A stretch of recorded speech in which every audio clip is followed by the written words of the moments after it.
ये 5 साधक तत्व हैं। सबसे पहले नाम का जप, रूप का दर्शन, राधा वल्लभ लाल का दर्शन। महाप्रभु ने कहा राधा वल्लभ लाल को हृदय ध्यान मुख नाम। जितना जितना एकाग्र होकर, जितना दत्तचित्त होकर आप दर्शन करेंगे, उतना ही रूप का ध्यान जो है वो स्पष्ट होता चला जाएगा, उतनी छवि हृदय में अंकित होती चली जाएगी। फिर लीला कथा का श्रवण, कथन भी कर सकते हो, माने केवल श्रवण नहीं। केवल श्रवण हुआ तो आपको लगेगा भाई जब कोई सुनाने वाला मिलेगा तब सुनेंगे, नहीं, सुनिए भी और सुनाइए भी। सुनना भी है और सुनाना भी है। धाम का सेवन, जैसी अनुकूलता हो, जैसी श्री जी की कृपा हो, धाम का सेवन, और इन सबसे ऊपर प्रसाद की निष्ठा। ये साधक जीवन में अत्यंत उपयोगी और अत्यंत सहायक है, प्रसाद की निष्ठा। आप देखो यहाँ के रसिकों ने जल भी पिया तो कैसे, करुआ को पानी जाके पिए हिये में आवे मोहन राधा रानी। हमारे ध्रुवदास जी तो कहते हैं जल हूं भूल न पीजिए बिन लीने निज नाम। जल की बूंद भी श्री जी के स्मरण के बिना हमारे भीतर नहीं जानी चाहिए।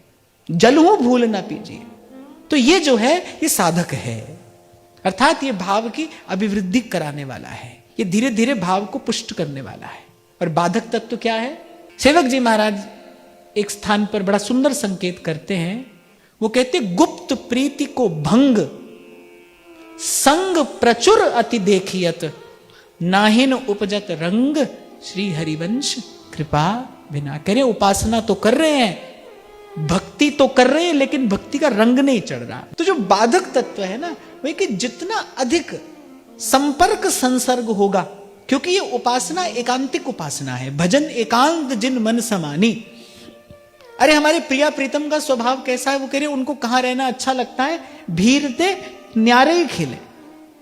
इसलिए आरंभ में कह दिया गया अपने स्वरूप का ज्ञान भी और अपने इष्ट के स्वरूप का ज्ञान भी, अपने इष्ट के स्वभाव का ज्ञान भी होना चाहिए। भाई हमारे इष्ट को क्या प्रिय लगता है, क्या उनको अच्छा नहीं लगता है, हमारी प्रिया प्रीतम कैसे है, चल रही भीरते न्यारे ही खेले।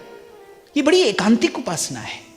मैंने धीरे धीरे संसार का संपर्क संसर्ग जो है वो कम होना चाहिए, और संसार का संग अधिक हुआ तो किसी ना किसी प्रकार से मन और वाणी की चंचलता के कारण कुछ ना कुछ मुख से प्रकट हो ही जाएगा। और मैंने अपने जीवन में, मैं आपकी बात नहीं कह रहा हूं, अपने जीवन में मैंने इस कारण 2-4 बार बहुत बड़ी हानि उठाई है। अब बिखरना नहीं है, अब अपने आप को समेटना है। संसार का संपर्क संसर्ग कितना हो, आवश्यकता से थोड़ा सा कम हो, ये हमारा प्रयास रहना चाहिए।